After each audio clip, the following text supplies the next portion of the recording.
Selamat pagi anak-anak semua, salam sehat ya. Semoga kita sehat dalam perlindungan Tuhan.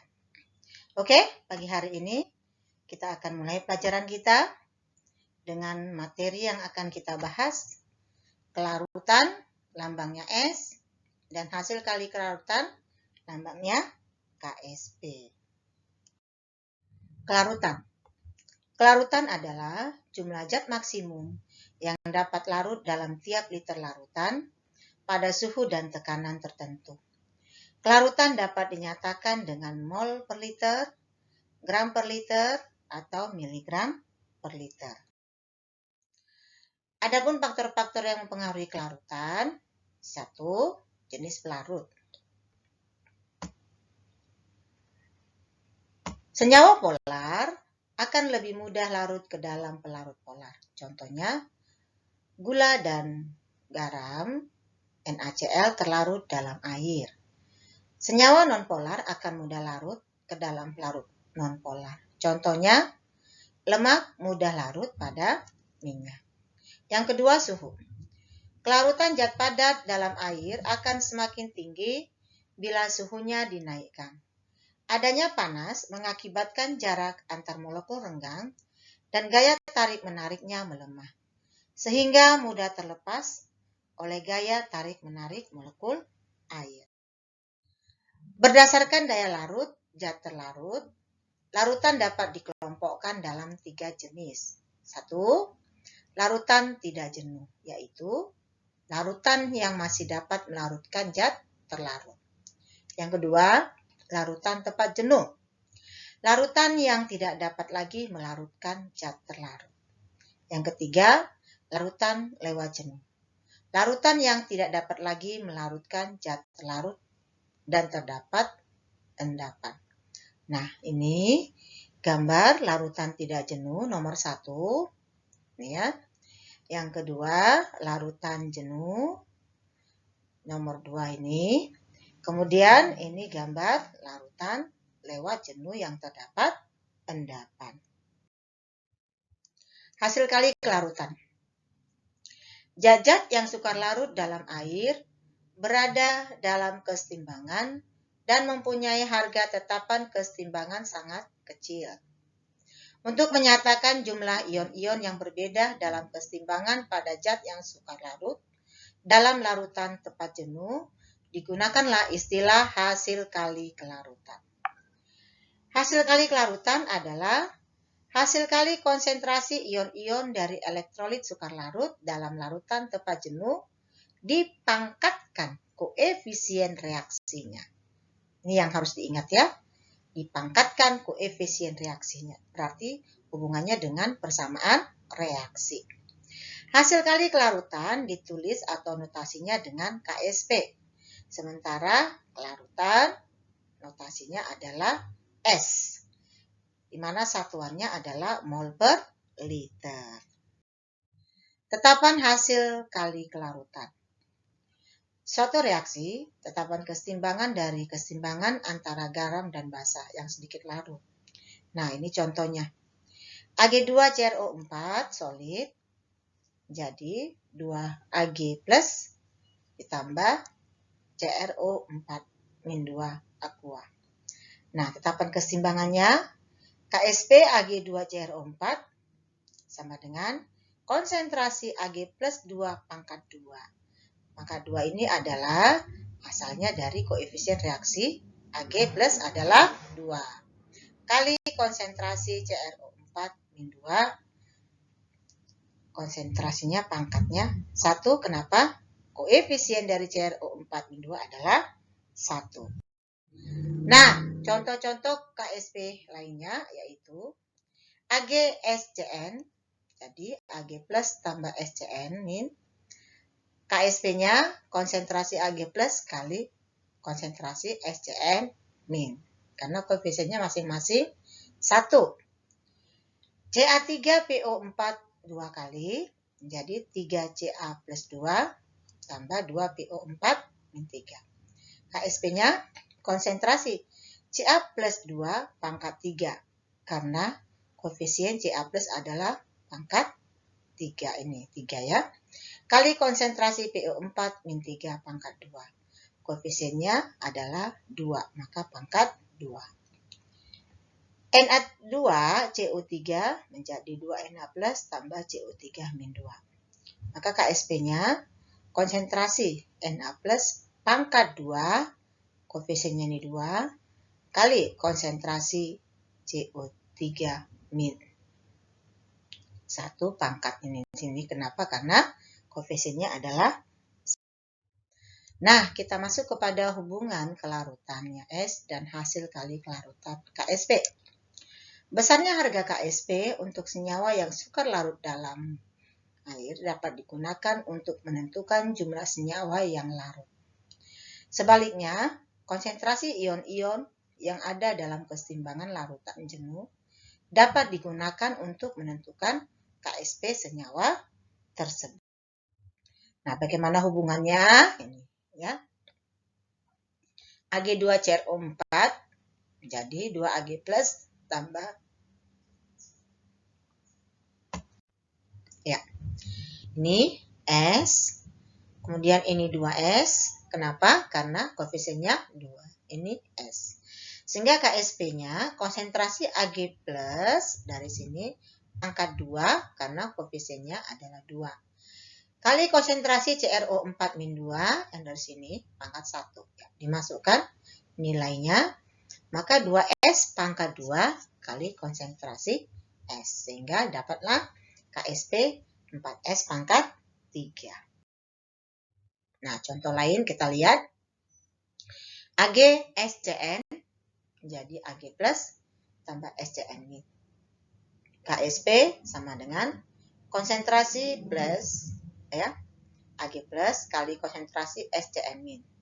Nah, konsentrasinya koefisiennya adalah 1, 1, maka dia S kali S. Sehingga KSP-nya S pangkat 2. Maka mencari S-nya adalah akar dari KSP. Berikutnya, Ca3PO4 2 kali menjadi 3Ca plus 2 tambah 2PO4 min 3. KSP-nya konsentrasi Ca plus 2 pangkat 3, koefisiennya 3, kali konsentrasi PO4 min 3 pangkat 2. Nah, berdasarkan dari koefisiennya dimasukkan hanya 3S, 2S. Maka 3S pangkat 3 kali 2S pangkat 2. Sehingga 27S pangkat 3 kali 4S pangkat 2. 108S pangkat 5.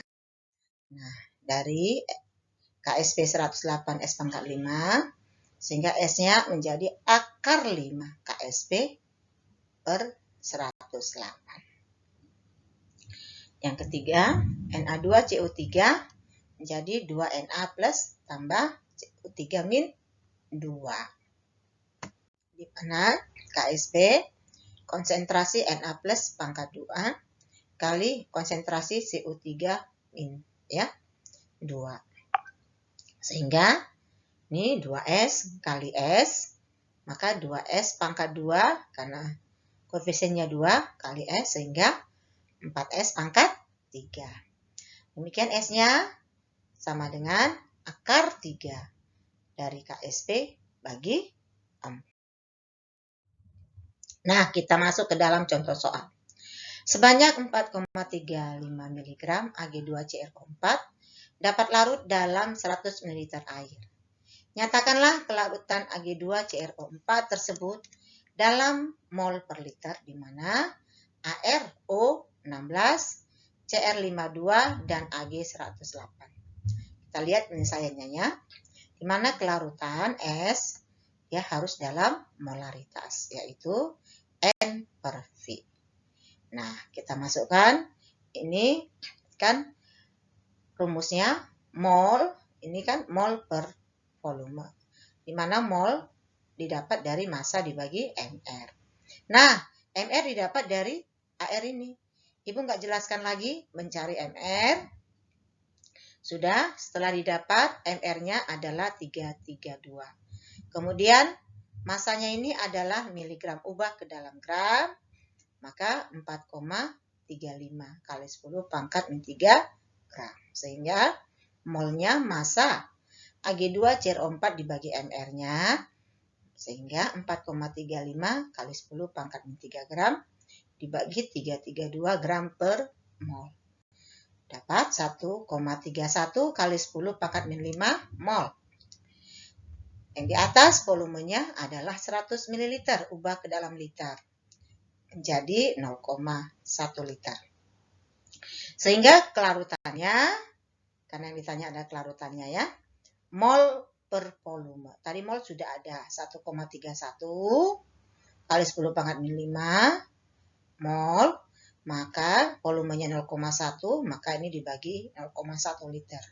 Didapatlah kelarutannya 1,31 kali 10 pangkat min 4 mol per liter. Oke. Yang soal berikutnya.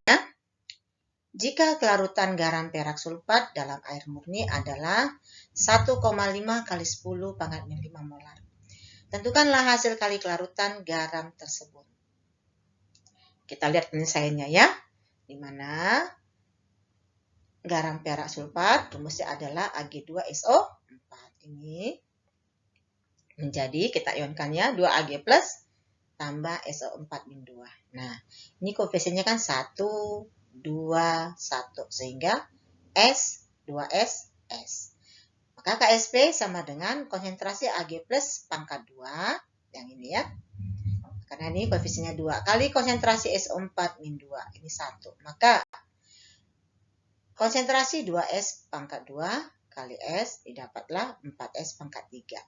Nah, masukkan nilai S tadi yang sudah ada. Berapa tadi?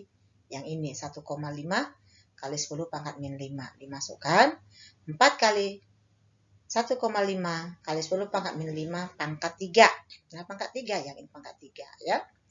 Sehingga dapatnya lah 13,5 kali 10 pangkat min 15. Oke, soal berikutnya. Hasil kali kelarutan timbal bromida PbBr2 adalah 32 kali 10 pangkat min 6 mol per liter. Tentukanlah kelarutan timbal bromida dalam 100 ml air. Nah, penyelesaiannya ini kita reaksikan dulu, kita uraikan. PbBr2 menjadi Pb plus 2 tambah 2Br min. Koefisiennya 1 banding 1 banding 2. Sehingga ini S, S, 2S. Maka mencari KSP, konsentrasi Pb plus 2 kali konsentrasi Br min pangkat 2. Karena 2 di sini ini pangkat ya. Hingga S kali 2S pangkat 2, S kali 4S pangkat 2, ini menjadi 4S pangkat 3. Nah, untuk S-nya menjadi akar 3 dari KSP bagi 4. Sehingga didapatlah dia, masukkan nilainya. Di akar 3 dari 32 kali 10 pangkat min 6 bagi 4. Didapatlah 2 kali 10 pangkat min 2 mol per liter. Ya. Hubungan antara kelarutan dan hasil kali kelarutan. Nah, kita dapat lihat di sini ya. Pencampuran dua jenis larutan elektrolit, ada yang dapat membentuk endapan, tetapi ada juga yang tidak dapat membentuk endapan. Semua itu tergantung pada jumlah ion-ion yang dicampur dibandingkan dengan harga KSP-nya. Nah, dalam proses pencampuran tersebut ada 3 kemungkinan yang akan terjadi. Nah, kita lihat kemungkinan tersebut. Yang pertama, jika konsentrasi A plus Y pangkat X kali konsentrasi B min X pangkat Y lebih kecil dari harga KSP AXPY, maka larutan tidak jenuh dan tidak terjadi endapan. Yang kedua, jika konsentrasi A ya Y plus pangkat X kali konsentrasi B X min pangkat Y sama dengan KSP AXPY, maka larutannya tepat jenuh dan larutan mulai mengendap.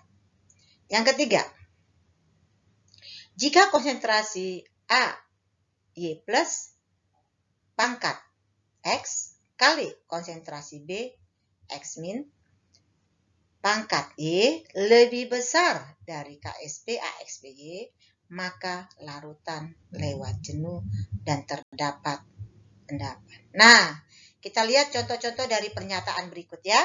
Nah, penerapannya soal. Hasil kali larutannya bagaimana? Semakin besar harga KSP, suatu zat semakin besar kelarutan zat itu dalam air. Sebaliknya, semakin kecil harga KSP, suatu zat semakin kecil kelarutan zat itu dalam air. Penerapan soalnya. Yang pertama, 1 liter larutan AgNO3 10⁻6 molar dicampurkan dengan 1 liter larutan NaBr 10⁻6 molar. Jika KSP AgBr sama dengan 4 kali 10⁻13, tentukanlah apakah terbentuk endapan AgBr atau belum. Nah, penyelesaian tersebut kita lihat ya. AgNO3 ditambah NaBr menjadi AgBr tambah NaNO3. Mana yang mengendap dari reaksi senyawa ini? Yang ini yang mengendap. Sehingga ini mengendap AgBr menjadi Ag plus tambah Br min. Nah, mol Ag, kita cari molnya ya, adalah volume dikali molar. Kita cari Ag itu ada di dalam, nah kita lihat ini ya, AgNO3. Kita lihat dulu di situ. Maka berapa tadi? 1 liter dengan 10⁻⁻6. 1 liter kali 10⁻⁻6. Nah, kita cari Br. Br itu ada di mana? Di NaBr, ya. Maka mol Br min volume kali molar, berarti nilainya adalah 1 liter kali 10⁻⁻6. Nah, lalu kita nanti ini ya, kita lihat di situ volume total. Ini ada berapa? Ini 1 liter ditambah 1 liter. Ini dia. Cari ya, maka volume totalnya adalah 2 liter. Sementara nanti KSP-nya 4 kali 10⁻13. Jadi kita bandingkan nanti Qc dengan KSP. Apakah mengendap atau belum? Nah, kita cari dulu molar Ag+. Berarti mol per volume total. Tadi molnya tadi berapa? 10⁻6, volume total 2 liter. Hasilnya 0,5 kali 10⁻⁻6. Mol Br, kita cari lagi. Mol dibagi volume total, sama juga nilainya adalah 10⁻6 per 2. Maka 0,5 kali 10⁻6. Kebetulan sama ya. Maka AgBr jadi Ag plus tambah Br min.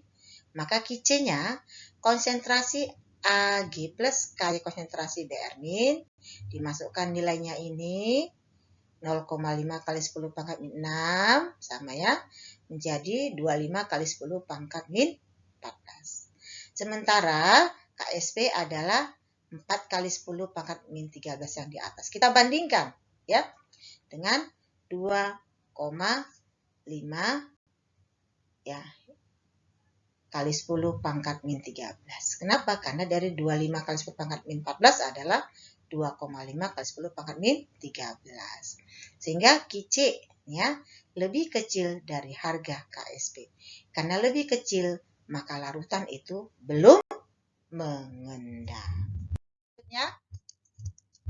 Periksalah berdasarkan perhitungan apakah terbentuk endapan CaOH 2 kali jika 10 ml larutan CaCl2 0,2 molar dicampur dengan 10 ml larutan NaOH 0,02 molar. KSP CaOH-nya 2 kali adalah 8 kali 10⁻2. Nah, kita selesaikan. Kita lihat senyawa CaCl2, kita reaksikan ya. Tambah NaOH menjadi CaOH 2 kali dan NaCl. Mana yang mengendap ini? Maka ini direaksikan CaOH 2 kali diionkan menjadi Ca plus tambah 2OH min. Dengan demikian mol Ca plus 2 sama seperti yang tadi di belakang, volume kali molar. Ini berapa dia? 0,01 yang di atas ya, 0,01 kali 0,2. Kenapa ini? Karena 10 liter, 10 ml.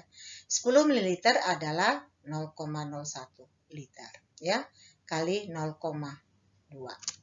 Berikutnya itu kita akan lihat hasilnya tadi adalah 2 kali 10 pangkat min 3. Mol OH min, volume kali molar. Kita cari 0,1 sama ya, yang di atas 0,01 kali 0,02. Ya, adalah 2 kali 10 pangkat min 4.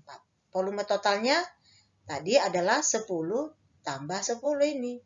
10 tambah 10 menjadi 20 ml. 20 ml adalah 0,02 liter. Nah, udah dapat volume total. Tinggal masukkan mol. Konsentrasi Ca plus 2 sama dengan mol dibagi volume total, berarti 2 kali 10 pangkat min 3 dibagi 2 kali 10 pangkat min 2. Dapatnya 0,1. Demikian juga molar OH min. Mol dibagi volume total, 2 kali 10 pangkat min 4 dibagi 2 kali 10 pangkat min 2, 0,01. Nah, sehingga kita mencari CaOH2-nya, Ca plus 2 tambah 2 OH min, Ca plus 2 ini dikali OH min pangkat 2. Tinggal masukkan data di atas, Ca plus 2 0,1, OH min 0,01, ini pangkat 2 ya. Karena di sana pangkat 2. Kalau kita lihat OH-nya ini ya. Maka hasilnya adalah ini 10 pangkat min 1, ini 10 pangkat min 4. 10 pangkat min 5 Kc-nya. Nah, berapakah Ksp di atas? 8 kali 10 pangkat min 5. Maka Kc ini kita lihat ya, lebih besar dari harga Ksp. Karena lebih besar, terbentuklah endapan. Nah, soal yang ketiga. Jika diketahui Ksp MgOH 2 kali adalah 6 kali 10 pangkat min 12. Berapa pH saat akan mulai terbentuk endapan MgOH 2 kali? Pada larutan MgCl2 0,06. Nah, penyelesaiannya dilihat dulu reaksi daripada MgOH ini ya. Jadi Mg plus 2 tambah 2 OH min. Nah, Ksp-nya ini, MgOH-nya ini adalah konsentrasi Mg plus 2 dikali konsentrasi OH min, pangkat 2. Pangkat 2 ya. Masukkan nilainya. MgOH tadi di atas berapa di situ ya? Yaitu 6 kali 10 pangkat min 12. Nih dia. Kali Mg plus 2. Berapakah Mg plus 2? Ya. Tadi sudah kita cari berapa nak? 0,06. Kali konsentrasi OH min. OH min ada tidak? Enggak ada. Nih pangkat 2 tadi ya. Sehingga OH min pangkat 2. Nih, tadi kan dimasukkan ini 6,10 pangkat min 12. 0,06 ini yang mau dicari nanti. Maka OH min pangkat 2 menjadi 6 kali 10 pangkat min 12 dibagi 6 kali 10 pangkat 2 ya. Sehingga menjadi 10 pangkat min 10. Dengan demikian OH min akar dari 10 pangkat min 10 adalah 10 pangkat min 5. Nah, yang ditanya kita kan pH. pH belum bisa, harus masuk ke dalam pOH. Karena ini adalah OH. pOH adalah min logaritma OH min. Masukkan nilainya, min logaritma 10 pangkat min 5 tadi. Maka pOH-nya adalah 5. Maka kita bisa mencari pH. Di mana rumusnya pH adalah pKw dikurangi pOH. Masukkan nilai pKw. Nilai pKw adalah 14, maka 14 kurang pOH. Masukkan nilai pOH, 14 kurang 5, hasilnya adalah 9. Nah, inilah menentukan kelarutan zat, apakah senyawanya ya tepat jenuh, lewat jenuh, ya terjadi pengendapan, dan seterusnya. Inilah kita pelajari dalam kelarutan dan hasil kali kelarutan. Mudah-mudahan anak-anak semua mengerti. Kalau sudah mengerti, ini Ibu akan berikan tugas di GCR. Silakan dikerjakan ya. Minggu depan periksa sama Ibu Delima. Ibu harap semua bisa mengerjakannya dengan baik dan benar. Oke, sampai di sini dulu pelajaran kita. Tuhan memberkati kita semuanya.